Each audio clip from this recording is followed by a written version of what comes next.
All right. We are back with the GSMC Wrestling Laureate Podcast, brought to you by the GSMC Sports Network. Just kind of reflect on what we talked about. We had our segment one. We talked about our WWE SmackDown review. Obviously, AJ Styles is going to Backlash to fight the American Nightmare and Cody Rhodes. Should be an amazing match. Two of the best to fight in the squared circle in ever in terms of wrestling. It's going to be dream match right there. Segment two, we talked about our Monday Night Raw preview. What's going to happen with the WWE World Women's Championship? I have my, predictions. I hope you guys have yours. Share them. Would love to hear them. Segment three, we talked about our TNA Rebellion.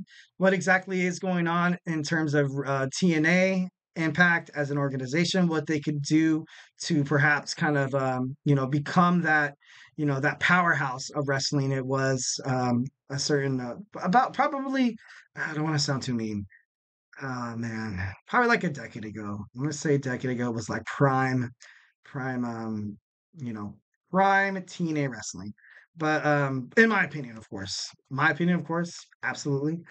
But yeah, and also like what attributed to how they became, you know, not I don't want to say in trouble because I don't want to sound mean, but like kind of like how they got to where they were, where they are right now, basically. Anyways, so yeah, let's go ahead and jump on into some WWE superstars have recently been released. You're going to be seeing it on, especially if you follow wrestling Twitter, you're going to be seeing this kind of all over, kind of all over here. So yeah, let's go ahead and jump into it. We have our obviously the first we kind of have Veer and Sanga. Veer, he was actually in a reality TV show. That was absolutely crazy. It was a baseball contest called the $1 Million Arm, where he was actually drafted by a Pittsburgh Pirates, minor league developmental club. So that's pretty impressive, to be honest. They Veer and Senga made up the tag team of Indus Share. I'm probably pronouncing that wrong. Also, they both competed in the recent Andre the Giant Andre the Giant Memorial Battle Royal. Man, that's a mouthful. Wow. Um, and they both debuted in NXT in 2018. I saw these guys wrestle a couple of times. They weren't really on the main card so often. I know a lot of people were kind of disgruntled because basically that WWE didn't really give these guys a chance. And honestly, that's kind of fair. That's kind of fair because I feel like they were kind of being brought up during that, kind of like the end of like Vince McMahon's tenure in the WWE. And, very much they probably could have had better bookings, probably could have had a better like spotlights, a better storyline in the WWE tag team title division. But ultimately they weren't able to. And, they were, they were like, oh, sad to say, but, they were, and, all right, next. Oh, I don't know why this is not on. Oh, there we go. That's why. That's why. All right. Next we have Xia Li. Xia Li. She said, and I quote, she said, "As the first female Chinese superstar, I feel proud," which is pretty cool. That's awesome. Definitely. She started in NXT in 2017 in the Mae Young Classic. She actually performed in two Mae Young Classics, I think. She was in the Royal Rumble. She also she mastered the martial art of wushu. Wushu. She's a co-founder of her own fitness studio. She's also multiple first place. She has multiple first place finishes in martial arts competitions, including the World Traditional Chinese Wushu Championship, the World Traditional Chinese the Nike Challenge competition, and the China Throwdown, the Battle of the Bond. So, obviously this girl, she's not going to have any problem after WWE. She's going to be picked up pretty quick. I don't know if you're going to see her on another wrestling brand, but obviously she kind of has her own, like, she's an entrepreneur as well as she is a superstar and also as a, kind of like a businesswoman. Like, major respect for this girl. That's awesome. That's like, if I tried any of that martial arts stuff, like I'd probably pull a hammy. Or I'd probably, tweak my neck and be like, I can't make it into work today. Like, be like, oh no, I was starting this martial arts company and like we're gonna make millions. No, I'm just kidding. No, honestly, this girl is she's gonna be great. She's gonna be great. would be awesome to kind of see her in the WWE again. Will it happen? Hopefully. That'd be cool to see Paul Levesque kind of, pick her back up, kind of restructure her contract and, make her into WWE NXT Women's Division. Obviously, they have that new North American Women's Championship that people are going to fight for. And honestly, I think Julia, I think that's how you pronounce Julia, was going to come in from New Japan Wrestling and kind of take over. But I guess she's not planning on debuting in NXT until probably like June. So I'm like, hey, like why not like, pick her back up? She's obviously like she's great. She's talented. She obviously knows how to fight for real. No, I don't want no, and X that. Let's take that back, Let's rewind time. But she's gonna be great. She's gonna be great. And it's kind of sad to see her leave, but ultimately, I know. Vince McMahon knows what he's doing. No, not Paul Levesque. Well, I don't even know. It's kind of like her contract was up, and usually where contracts are up, you kind of have people coming in as you have people moving out. That's just the business flow.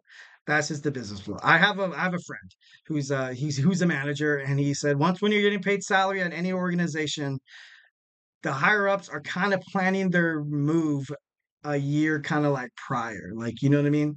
Like basically if you're gonna get you're gonna get canned, they're gonna know like within a year. You're gonna know within a year. I might come off as like totally surprised, but that's what he told me. I don't know if every business is like that, but I'm like, you know what? Like WWE, they just knew. They just knew that they didn't want, these superstars. All right. Well, next we have Xyon Quinn. Basically he had this to say about the whole thing. He said the comeback is always greater than the setback, which is I agree. That's pretty cool. And he had a quote said 90 days. All these superstars that got released, they are still on like a 90 days like kind of like period where they can't be picked up or they can't be signed yet. So ultimately, I think Quinn will get picked up. He's an Australian professional wrestler who's found a lot of success. His last match in WWE, which is kind of sad, he lost to Braun Breaker in a squash match, 6 seconds. Wow, 6 seconds in a quad. But he had a great rugby career. I looked, I did a little research on this guy. This guy has had, this guys have played in the rugby organization in Europe.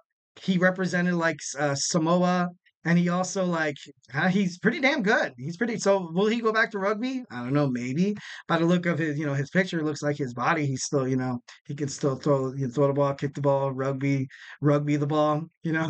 All of you NFL fans out there, all you rugby fans out there, let's kind of mesh together here. Let's kind of mesh together. A lot of people think that like a lot of because I had some friends who actually played rugby in their high school, and they're like, "Oh man, it's more intense than football. Football, you can't have all this protective gear, you have all these rules and this and that and the other, and rugby's just like so done. Let's not disrespect each other, guys. We as a society need to come together, love each other, enjoy wrestling, enjoy peace, love, and positivity all the time, baby, all the time, all the time." All right. Next, and this is kind of like not the major one because all these superstars, I'm not trying to downgrade anybody, but this was kind of like the biggest one. And by his social media approach, kind of Jinder Mahal kind of had this same thing where he said, basically he said, and I quote on X, he said, "I quit, Maharaja out." And he basically said, free agent, 90 days. And I don't know, it's kind of sad. Like, I really like Jinder Mahal. It's kind of sad how he was kind of like that not throwaway superstar, so to speak, but whenever somebody needs to win, or when the Rock came back to have that promo about should I stand at the head of the table, like ultimately who did he squash? Jinder Mahal. Jinder Mahal came back, and his last match was actually against Seth Rollins for the World Heavyweight Championship match. Didn't really happen. I actually remember watching that WWE Monday Night Raw, and Corey Graves was like, "We're gonna have former WWE champion make it," and everybody had speculation that it was Rock. Eventually, it was, but Jinder Mahal came out first, and to be honest, and I was a little disappointed. No, and I'm not trying to be mean. I'm not, I'm trying to share my feelings with you guys. But like, then I saw Jinder Mahal come out, and I was like, oh. I thought they were trying to build up something with Roman Reigns and you know The Rock fighting, but no, like ultimately it's kind of crazy. He does deserve a lot of respect. He's a former WWE champion. He had a shocking win over Randy Orton in 2017. He also won the United States Championship at WrestleMania 34. He had a 169-day title reign.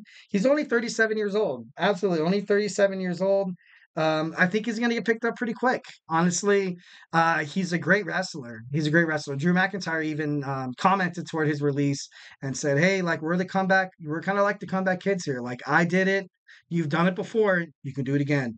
And it wouldn't surprise me if the Maharaja came back to WWE. It wouldn't surprise me. Wouldn't surprise me if I see him on AEW in the foreseeable future. Maybe Impact Wrestling, Ring of Honor. Maybe he'll fit better there. Maybe he'll feel more. Maybe he'll be better booked, or maybe he'll have basically be appreciated more over there. Like who knows? So yeah. Hope you guys enjoyed the show. Maharaja out. No, I'm just kidding. No. So we talked about Raw, we talked about SmackDown, we talked about TNA, we also talked about WWE releases. Hope everybody enjoyed it. And once again, don't forget to comment on the tips and donations link at the GSMC podcast.net with your questions so I can see it, so we can have a nice little conversation about it. But, thank you once again for tuning in to the GSMC Wrestling Laureate Podcast presented by the GSMC Sports Network. Your support means a lot to us, so please remember to Superman punch that like and subscribe button and leave a positive review for the show. Tell me what you like, tell me what you don't like, tell me how you feel like WWE should handle some of these storylines. It's all open. It's all gravy, baby. And follow us on Facebook. Follow us on Facebook, Twitter/X, Instagram, TikTok for more content and updates. And remember, if I haven't made you a wrestling fan by now, we have a bunch of podcasts all over the GSMC Podcasting Network and the GSMC Sports Network. We have Baseball with Sam. We have Kenneth with football. We have TJ Sports, Jeremy Sports, the Andrew Tate Show. List goes on and on and on. We have my boy Tommy on college football. It's just join this bloodline of absolutely badass podcasts. And so don't be afraid to be a part of it. Well, anyways, my wrestling peeps, have a great night. Good to see you guys. Hope you had a wonderful weekend. Thank you once again and have a phenomenal day.